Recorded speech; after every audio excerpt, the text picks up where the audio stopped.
This episode is brought to you by Indeed.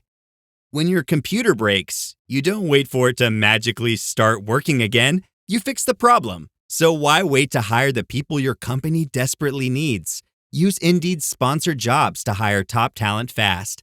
And even better, you only pay for results.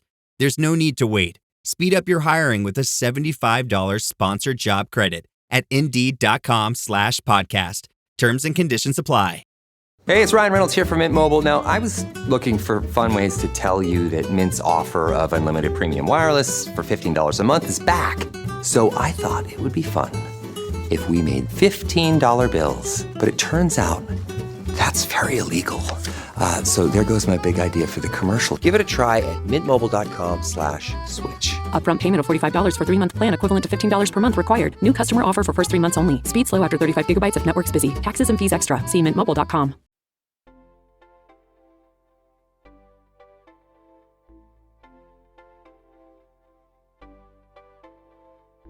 Hello, everyone, and welcome to Nerding Out on Neurodiversity, the podcast for all things neurodivergence. I'm Dr. Matt Zakreski, clinical psychologist and professional speaker, and I'm happy to be your host through the wild trails of the neurodivergent world. And I'm Jake Noonan, educational coach and humanities teacher, your co-host and producer, and I'm thrilled to help share the stories and the experiences of wonderful people in the world of neurodiversity.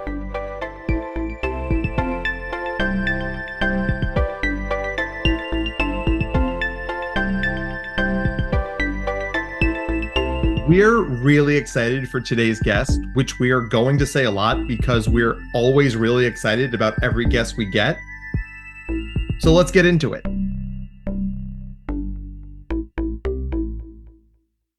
All right. Hello, everyone, and welcome to another episode of Nerding Out on Neurodiversity. I'm your host, Dr. Matt Zakreski, clinical psychologist, professional speaker, published author, podcast host, wearer of very, very many hats. And with me, as always, is the Timon to my Pumbaa, Mr. Jake Noonan. Say hi, Jake. Hey, everybody. Great to be here, as always. I love that reference. Throw me back to, sitting in my basement in Philly and just watching The Lion King on repeat. Yeah, and let's be honest. I mean, body type-wise, you're definitely Timon. I'll take that too. But we have a super special guest for at least Dr. Matt and I today. Oh, man. This one goes back to, for me, 2017. Yeah. And I feel like for you, Dr. Matt, at least 2016. It was 2016. And this moppy-haired kid walked into my counseling office at the school. And I was like, I'm either going to love this kid or I'm going to hate this kid. And I loved that kid. So, sure. My name is Devin Kennedy. Right now, I'm a sophomore at Purdue University. I'm studying professional flight technology. Let's see. I'm pursuing my bachelor's. I'm a pilot, and I think number one most interesting, in quotes, thing about me is that I attended a gifted school for since third grade all the way up to high school graduation, and I gained a lot of very interesting experiences through that school with, I don't feel normal calling him Jake yet, but Jake and Dr. Matt, Mr. Noonan. Oh man, Mr. Noonan. Yeah. And honestly, one of the tough parts when you work with kids, right, from the adult side of things, is when your journeys split, it's hard to find out what happens to kids. You can't just text a parent years later, hey, how is Steve? How's Steve doing, right? Because you don't really get to know. So when Jake was like, hey, we should have Devin on the podcast, I was like, absolutely. I need to know. I need to, there's a black box in my Devin story between January 2018 and basically right now. So there's a little for us to catch up on. It's like the reunion episode of Survivor, right? So what have you been up to, right? But let's start with you're at Purdue, one of the best colleges in the country. How'd you end up there? So a while back, I attended a summer camp where I met a kid who introduced me to the world of aviation, getting your pilot's license. And this was at a time where I was very unsure what I wanted to pursue. I felt like I had to find something that I wanted to really excel at for a while in my life. That was computer science. And I had committed to that fully.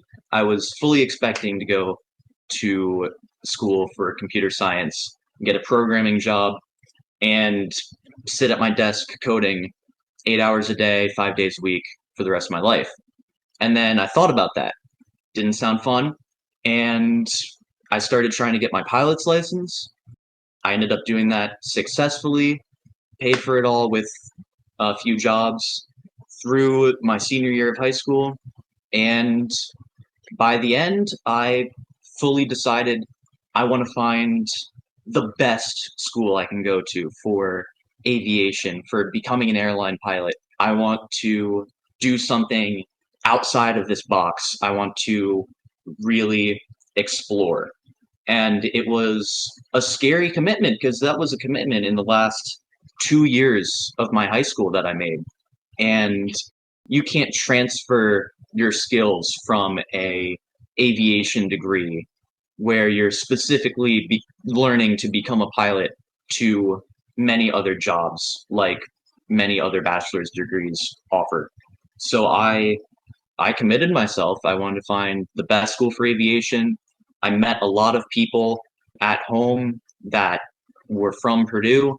They talked me into it, and I got accepted. Ended up at Purdue University studying aviation. And I really do like the school, aside for the location, but I really love where I'm at. I mean, it's kind of a brutal location. I too have been to West Lafayette, Indiana, and Purdue's a great school and it's got a great, vibrant culture. And then you leave campus, you're like, oh, Indiana. Oh. Yep. So I got super into scuba diving for a while. And the reason I like scuba diving is that I feel like it's the only time humans get to move in fully a three-dimensional space, right? You can move on the x-axis, the y-axis, and the z-axis. And I was saying this to somebody, they're like, well, that and flying. I was like, I am never going to learn to fly a plane. But Devin, is it hard? There are parts of it that are incredibly hard, and it's not the parts you would think. If you're moving the plane around, that's the easy part. But it's all of the task management. It's all of the thinking about what to do when something goes wrong, thinking about making decisions, making quick decisions that your life is on the line for. You have very little margin to mess up when you're in the air. And it's all of the learning that you have in an emergency, very little time to react, and you need to react. So for some people, yes, it can be really difficult, but I think I got really good about managing a situation through learning to fly, and I'm really appreciative for that skill. So I think, yeah, it is hard. As someone who spends a lot of time in airports and traveling the country these days, I'm just in awe of pilots. The amount of stuff that needs to be, and mostly, I'm in the larger planes. I've actually never flown in a small plane. Oh, I should take you up sometime. 1,000%. You just need to be prepared for me to scream like a little girl for most of it. Oh, well, you'll have to be screaming over me screaming like a little girl, because that's what I do. Long distance high five. Yeah, that's the kind of honest transparency you like in your pilot and also hate. Devin, we've got gunners on our 6. Where are we flying? I don't even know how this works. I mean, like you said, it is a very high stakes environment. Pardon my pun. Yeah, I don't know, Devin, have you seen any of the data on your generation not getting their driver's licenses? I have not. It's wild, dude. From the 15 years previous to your generation, you guys get your driver's license at 37% less. And what people are saying, it's like, it's too much. It's too much responsibility. It's too much stress. It's too much money. And I just think about like when I was a teen, I was like, when do I get my license? When do I get my license? How quickly can I leave this house?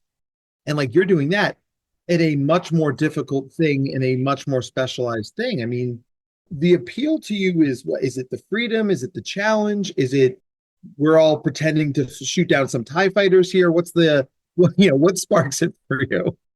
I think a lot of it stems from the challenge. It is obviously not an easy thing to just pick up and be able to do. There's a lot to memorize, and it's a very difficult situation that not a lot of people are into. It's a very small community.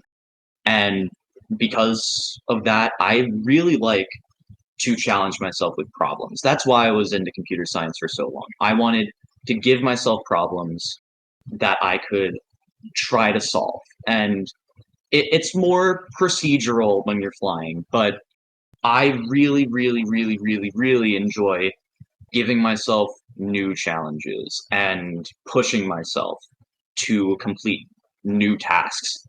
And from my assessment of myself, I think a lot of that stems from, who I went to school with. I went to high school with a lot of people who were doing really incredible things around me. And I think I got somehow a need to also excel at something. And I was frantically trying to choose what that should be. What should I really put my time into? What am I going to really enjoy putting all of this effort into? And programming was something that I could do in class Frequently. frequently. Frequently. But once I had the freedom to explore the whole world of options, and I was introduced to flying, I realized I love it. I realized it was a brand new challenge that I could give myself. I really definitely think it stems from the challenge. I'm not saying the overlap between pilots and neurodivergent people is a perfect circle, but I think there's a pretty sizable Venn diagram there, right? There's very little, there's a lot of overlap, is what I should say. There's an incredible amount of overlap. Exactly. I mean, the amount of people I've met who are able to close their eyes, turn around, and listen to an airplane and tell me the year it was built in. I mean, it's really incredible. The whole community is full of people who really are really, really into aviation. And I mean, that is a little bit to the FAA's dismay, and they don't love to see that. But if it weren't for at least a little bit of neurodivergency, there would be no pilots. Yeah, right. Yeah. Hey, do you want to ask the next question? You look like you're gonna leave. I do, because like I want to shift it a tiny bit towards like Okay. the coding and your decision to shift away from coding, because I remember you doing Code Monkey in like 4th grade and being super into it. He would teach me because I kept Yeah, right? like I was like, Devin, I can't make the monkey turn around. You're like, how is your monkey over there? Your monkey shouldn't even be there. I'm like, I don't know. Devin's just like, this is so simple. What are you doing? Stupid adult. But so you went from that to then I had you for pretty much our philosophy class, and you made with all of your Discord bot understanding and your understanding for like the new AI models with at the time were like ChatGPT, I want to say it was like 2 or 3 or something. It wasn't even called ChatGPT. It was just OpenAI. As when they were open source, Tani and I downloaded their model onto the Chromebook and were trying to run it locally, and I think nearly destroyed one of the Chromebooks doing so. But yeah, it was just a GPT model. Right. But I love that you guys did that, because you then used that to make the AI model in Discord off of the text that we were reading for Einstein's Dreams. And during that whole process, even afterwards, like your passion for coding and for like figuring those kind of things out was so evident. And I never wanted to assume that you were going to go into coding or programming. I wanted to like see where you would take things, but that mentality that you had towards that, when you started thinking about the future of your career in programming, if you will, and you started thinking about like sitting in that cubicle for like those 8 hours, like you were saying, what was the reason behind the change from that to something different? Not even just aviation, but something just completely different. So I toured a lot of colleges. It started with the touring of colleges. I did it a lot in my, I think, sophomore year, more in my junior year, which sparked starting to think about, okay, what's my major going to be? What's going to happen after that? What's going to happen once I get my bachelor's degree in computer science, right? I started looking into it, started reading about the job market and what kind of jobs you get with a computer science degree. And I realized through thinking about that, something I really loved about programming in class was the freedom to solve any problem I wanted to. It was that freedom. I could take some concept that I was really interested in and thinking a lot about, like Einstein's dreams, right? For example, thinking a lot about that. I had read the text because you made me, and Oh, come on. You also liked it. Don't tell me that. I did also like it, but you did make me read it.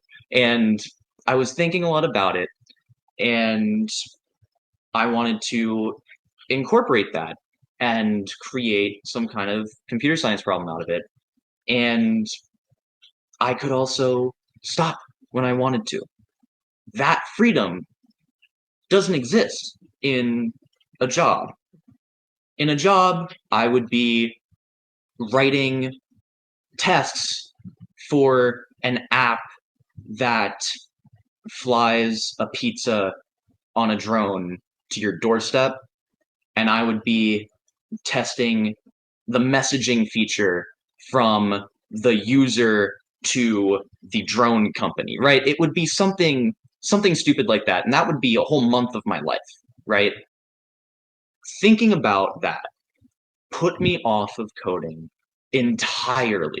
I almost stopped doing it in class just because my motivation started dropping, thinking about the possibility that one day on the path I'm setting myself on right now, I'm going to be forced to, debug some random feature in a billionaire's side project, right? I really, really wanted that freedom. So I think that's when I branched off and started trying frantically to find anything else. That's hard, especially like when your whole life, in a sense, not to say that for you, but when everybody sees you as that programmer or that coder kid, and they're assuming that you're going to go down that path, like, how did that end up impacting you internally? So, I mean, yeah, for a while, I was the coding kid, and I think only recently has that changed. I was the kid who coded, and I mean, it shifted pretty quickly to being the pilot kid. I feel like I enjoy being at least known to my friends for being good at a very specific thing that I don't necessarily need to be incredibly smart to do. You don't even really need a bachelor's degree to be a pilot. It's recommended, but I don't think that I could go to med school, go to law school, do all of these things. And even if I could do it, I wouldn't want to. So I don't think I'm answering your question well. Can you rephrase it a little bit? If you can go into how like the gray area of the gradient between like I was the coding kid and now I'm being that pilot kid, like Okay. how that impacted you and just like the internal impacts on you as well. Okay. So there was a pretty small amount of time where I had almost completely given up on trying to program all the time and trying to pursue it as a career, and being fully established in myself as a pilot and wanting to pursue that. And in that time, I really just consumed myself with working at, the sandwich place I worked at, and really put my mind towards getting that identity back, getting the identity of being known for something to my friends. I didn't want to be kind of aimless and directionless. I've always been very motivated to have a very long-term plan. And I don't know. I mean, I think I was so focused on shifting that identity for me from being a coding kid to being the pilot. I put very little thought into how I was being perceived until I had accomplished that goal. I mean, and that makes a lot of sense. And sort of like dovetailing off this, right? Like you mentioned before, like, I don't know if I could go to law school. I don't know if I could go to med school. Now, obviously, dude, you've got the horsepower to do it. But I think one of the things that you're talking about here, and it's so cool to hear a kid or a young person say this, because this is what a lot of adults say about young people, but like the potential matters, but the potential married with interest is the thing you're going to do. Like we talk a lot about, here about what I like to call the curse of competence. Right? If I was like, Devin, listen, I'm picking you up, you got to run a casino in Atlantic City tomorrow. Like you could do it well. Like you're a very capable person. You'd figure it out. But like the things that drove you were intrinsic interests, right? Like whether it was ultimate frisbee, coding, or now flying all over, the earth. So like, would that be your message to the next generation of gifted kids coming up? Like to find that passion and follow it, even if it's not what everyone thinks you're going to do? Absolutely. I mean, just because I did actually feel at first when I was transitioning from being the coding kid to being the pilot kid, I at first felt a need to keep the coding thing going, even once I had realized I didn't want to do it because of how I was known. I had pressures from my parents. I had social pressures to keep doing that. And I think that was part of my motivation in becoming a pilot is that was an attempt to prove that there was something there, to prove that I could continue this, I could make a career out of it.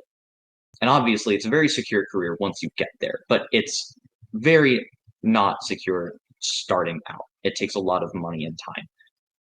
But don't absolutely never pursue something because you think you should, right? I feel a little bit biased saying that. I'm going from transitioning from one incredibly secure career to another, and it can be a lot more difficult if you're going into like an art field, right? But I would say if I was not interested at all in my career, I would just have to eventually spend time going to school for something else. And it would be a whole lot of waste of my time, my money down the road. And I think if you're questioning whether or not you should do something, maybe you shouldn't do it. I mean, it's really, you have to think about way down the line, will you be happy? I realized in myself computer science wasn't going to do it. I wasn't going to be happy, even though I was interested in it. I was very interested in it, wasn't going to make me happy. And I spent a lot of time and effort finding out what would. And where it crosses over between interest and happiness, I was really lucky to find that. I've considered myself incredibly lucky. I met a random kid for one summer and I've never talked to him again. And he introduced me to being a pilot. What? He's not a pilot.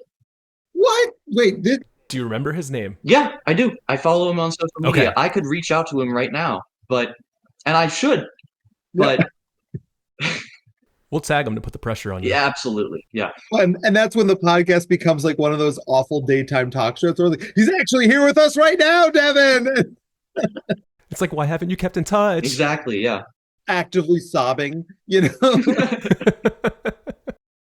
Oh, dude, that's wild. I read that as like he had become one of your close friends' confidants, but like, man, talk about like, you know, like a shooting star, and like your life is different. That's wild, kid. Exactly. I have my entire life ahead of me credited to him, and I haven't spoken to him in 2 years. Wow, wow, dude, that is like. So, Devin, I'm going to ask what's going to seem like a very leading question here, but you're a very authentic person, so I think you're just going to roll with this. Like, telling the story, do you feel brave? Ooh, that is a good question. Yes, I think I do feel brave. I think it took a lot of me to make the switch that I did. I think it took a lot of gambling to pick the major that I did. When I applied to colleges, I applied to 5 aviation programs, nothing more. No schools where I could easily switch majors into something else. I didn't pick a second choice in major at any school. I committed myself. And I think that took a lot of not only my decision making, but trust in myself. So I think yes. And if in a more general sense, you know, I fly planes regularly, I think you have to be at least a little bit brave to do that.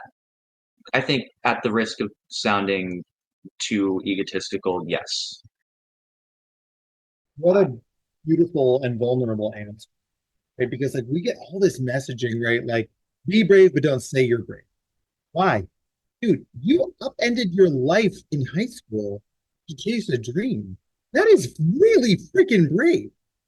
I mean, that, you know, gifted people aren't exactly known for their flexibility of thought. Like, no, I'm going to be a coder. I will remain to be a coder. I'm going to be a coder. Look, I am a coder. I am a happy coder. Good job, code. Like, you listen to something deeper than your like intellect, something almost like instinct, and you followed that. And I mean, well, I'm sure you got support from some people. I mean, was there anybody who pushed back on that? Like, Devin, you're throwing your life away, or was it more like, oh, that's what you're gonna do, man? Do your thing. I think my parents had words at first about how much safer of a bet it was to go with computer science, especially since they knew that I was generally good at it and I could make a very good career out of it, and that could be it. They weren't, you know, yelling saying you should not pursue this, but I will say at first they asked very good questions about it, and they did put reasonable doubt in my mind. But I ultimately thought that was helpful. It helped me consider what I want to do, what I really want, and if it is really achievable or not.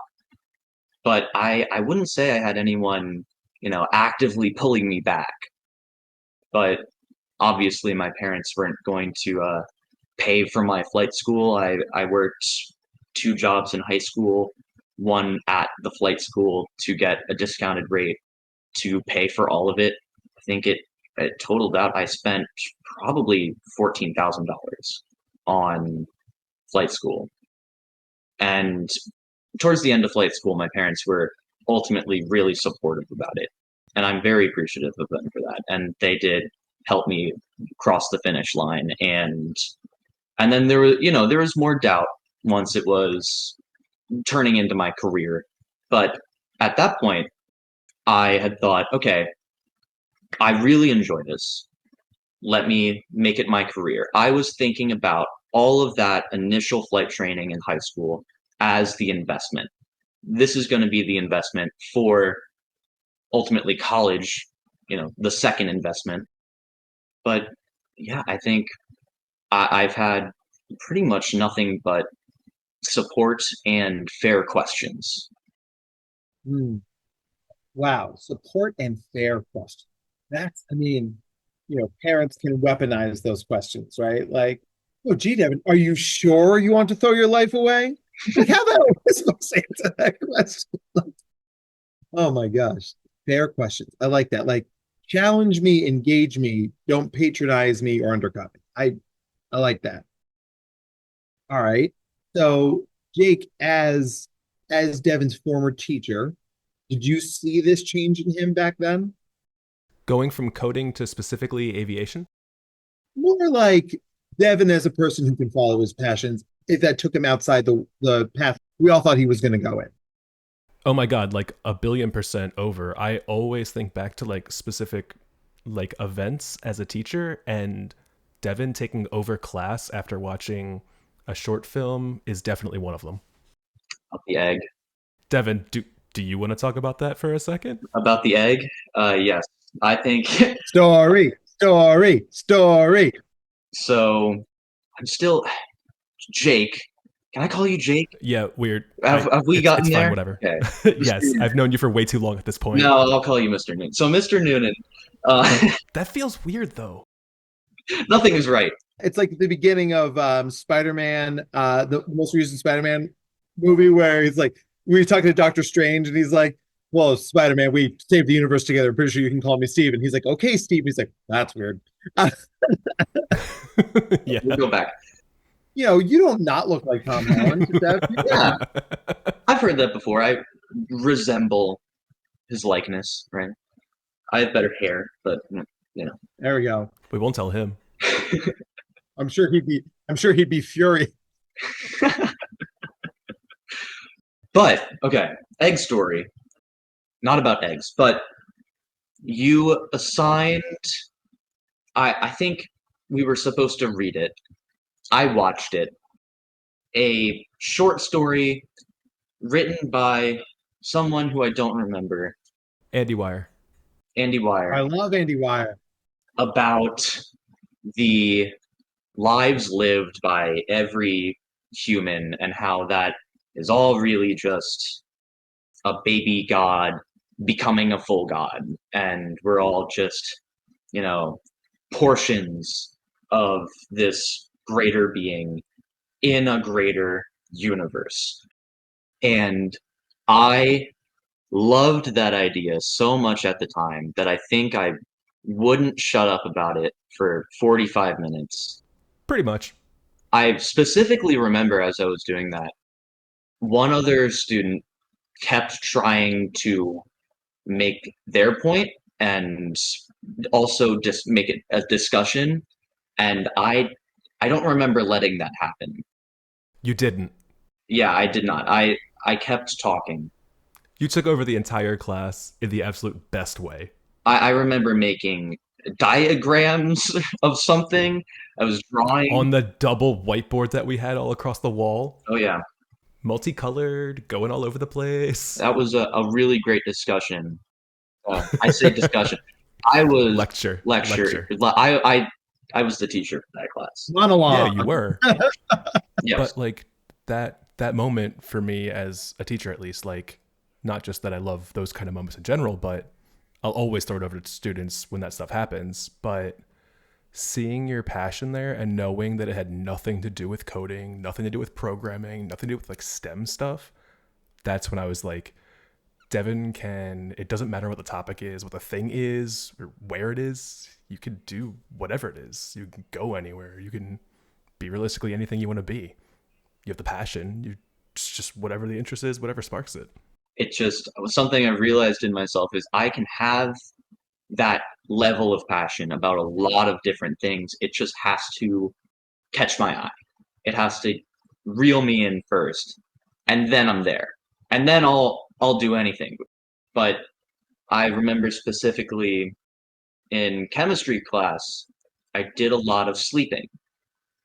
Just wasn't my cup of tea. I never got hooked. And I know this isn't the best trait to have as a student, not necessarily the most well-rounded, but thinking back on it, I think I should have been more receptive.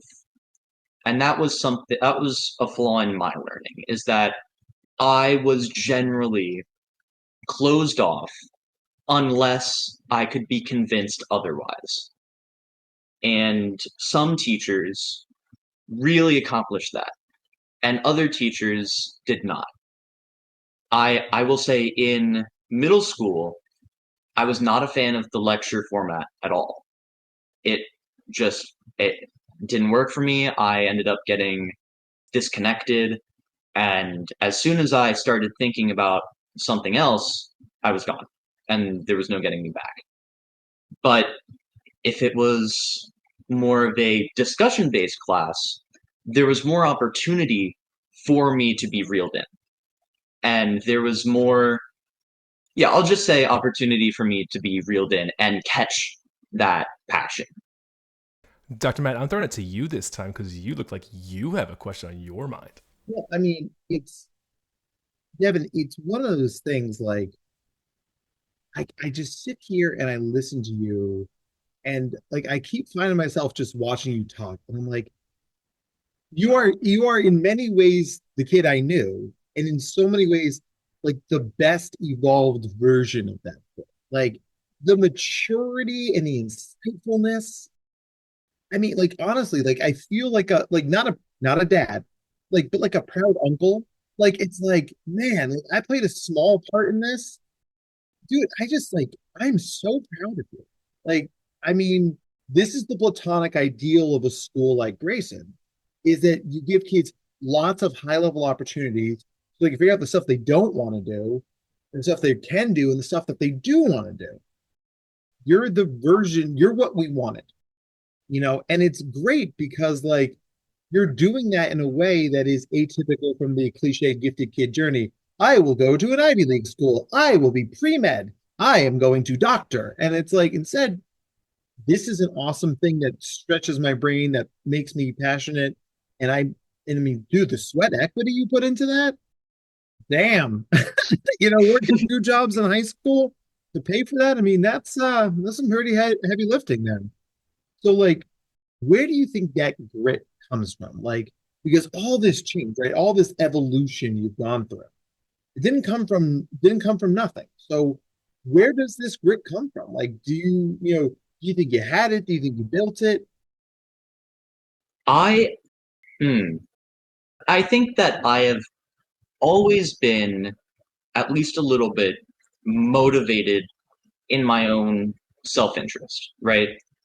And in that reflection, it's been a lot of wanting to do everything in my power to do what is going to give myself the best outcome down the road. And I think some of this motivation, I mean, I got my first job at 14 years old working at a pretzel store, and I was really into that idea. I went down to the school district office. I got my working permit signed. I think in the week of my 14th birthday, I did that, and I was so excited to be able to do that, just to gain, the freedom that brings. So I don't think I've necessarily built this motivation. I think I've just been lucky enough to be motivated for myself.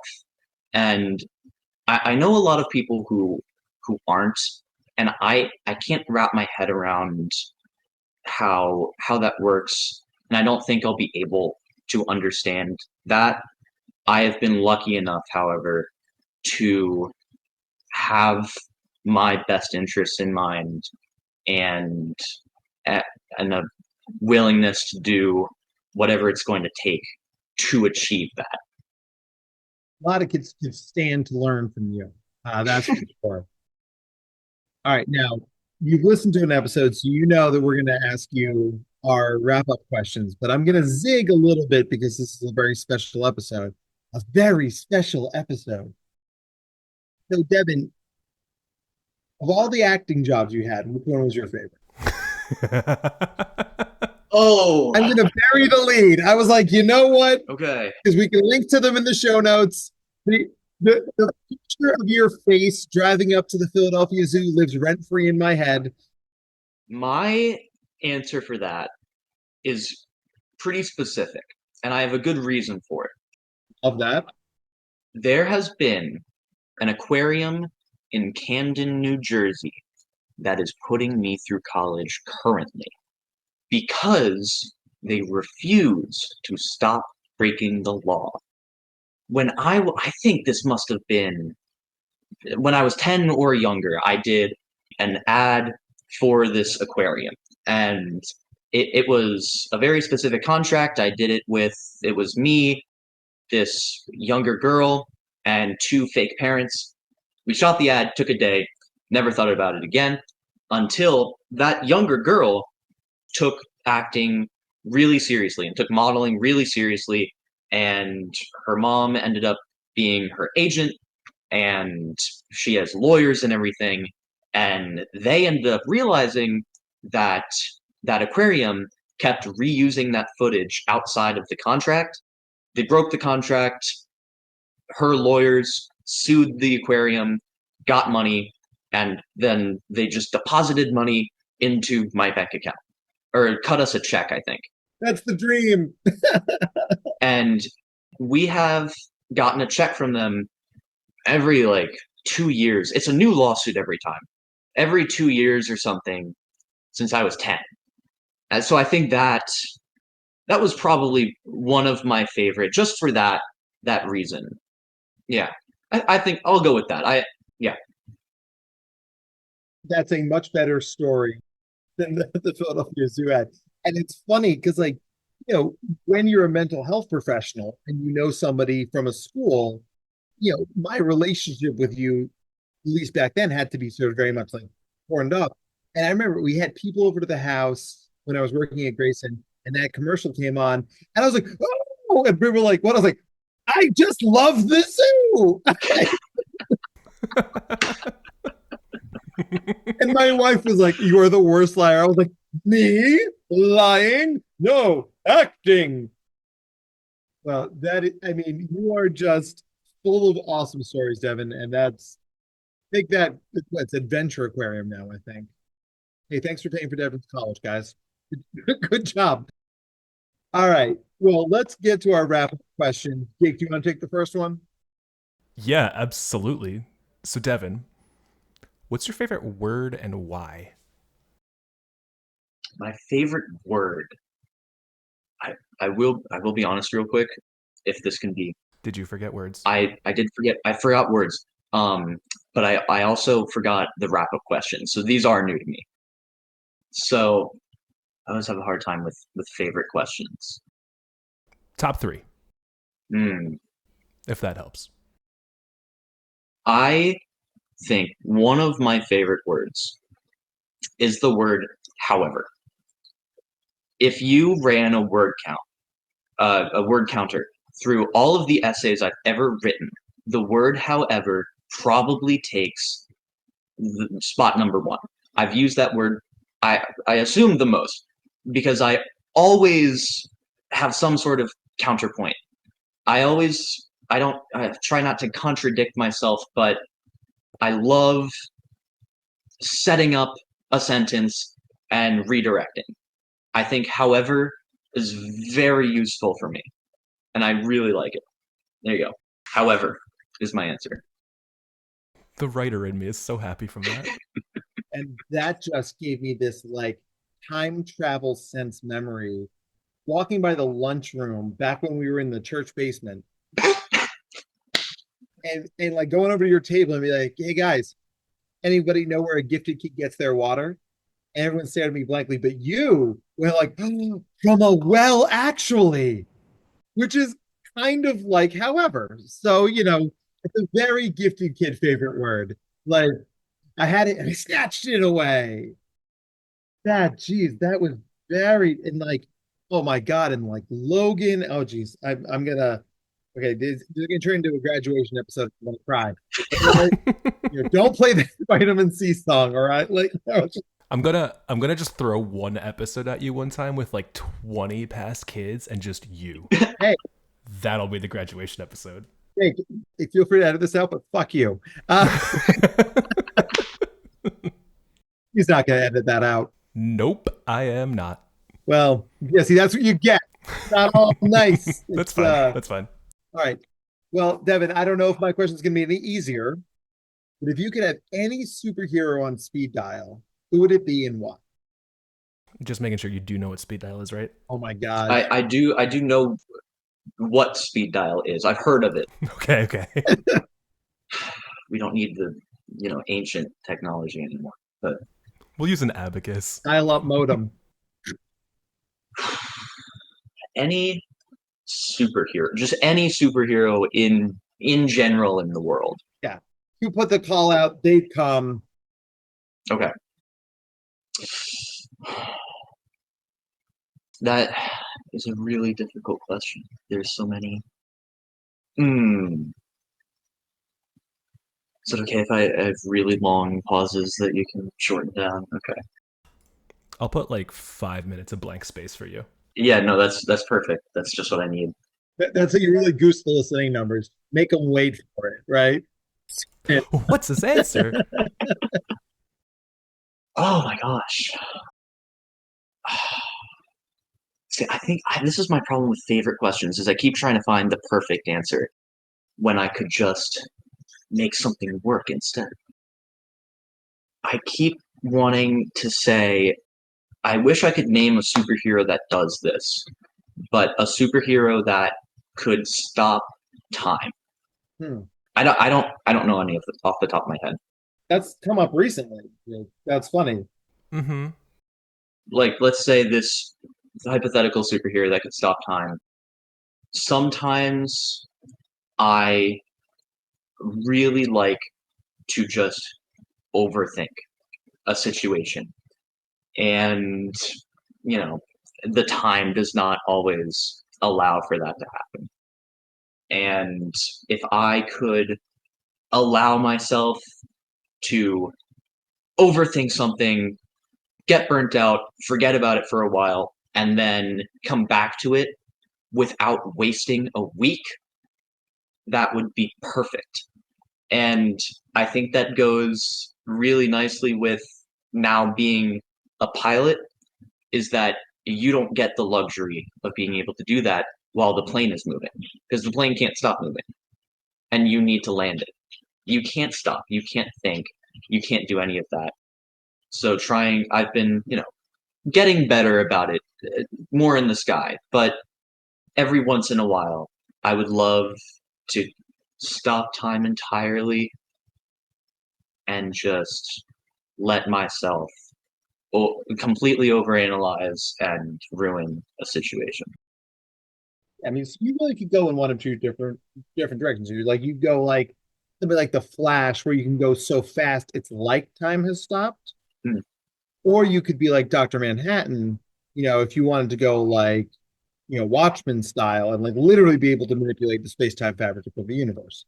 So I'll let you overthink on that one for several weeks. Of course. How did Devin spend his summer? Where am I? Oh my God. Well, those were definitely deeply thought out answers.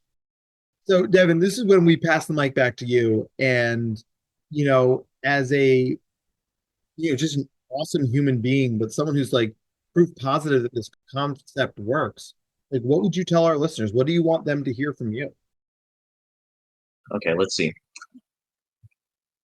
For learners like me who need to be convinced, trying over and over again with lecturing and like just worksheets and throwing everything they have at you, it isn't going to do it. If there's a set format for some kind of classroom and it isn't grabbing people, changing anything about that gives new opportunities for someone like me to re-engage.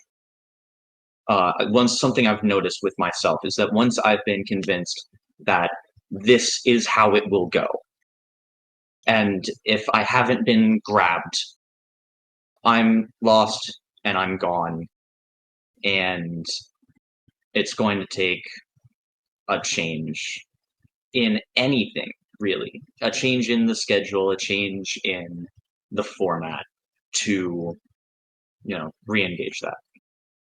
I obviously don't think that's going to work for everyone, but that's just something I've noticed about myself. And I think I'll leave it at that, actually. Awesome.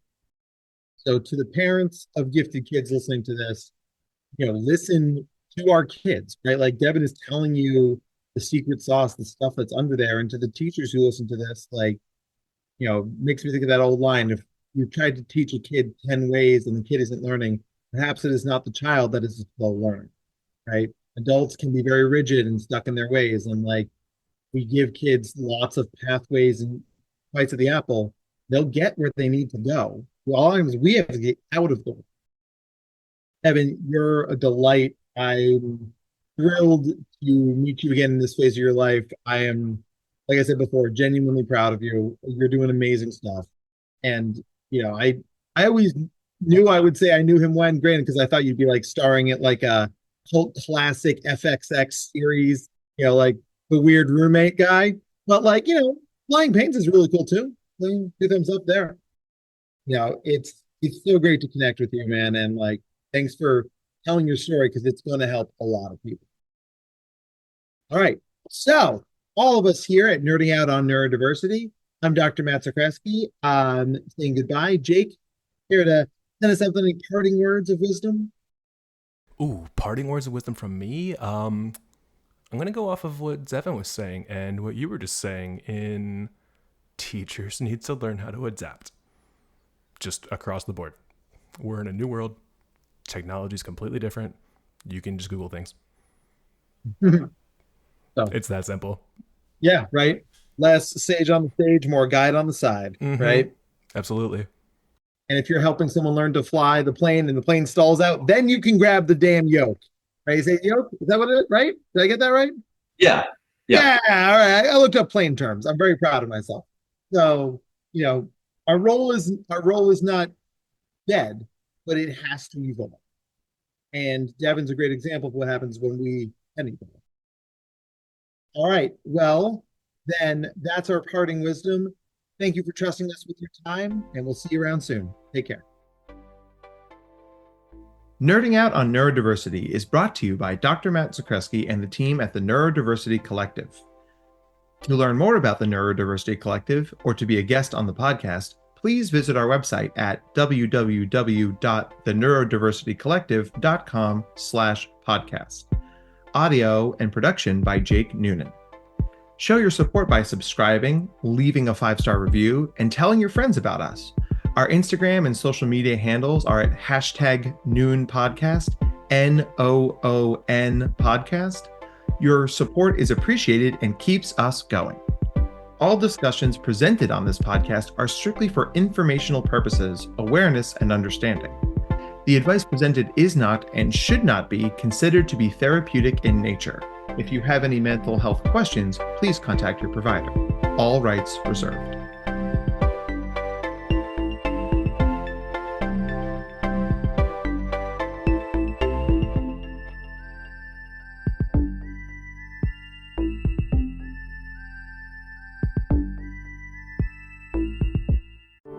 Every minute your finance team spends wrestling with data is a minute lost. Insight Software's AI-powered insights instantly move you from complexity to clarity. Automated analysis, real-time reporting, strategic recommendations, all at your fingertips. Transform how your finance team works and watch your business grow. Stop wasting time. Start making smarter decisions. Learn more at insightsoftware.com/AI.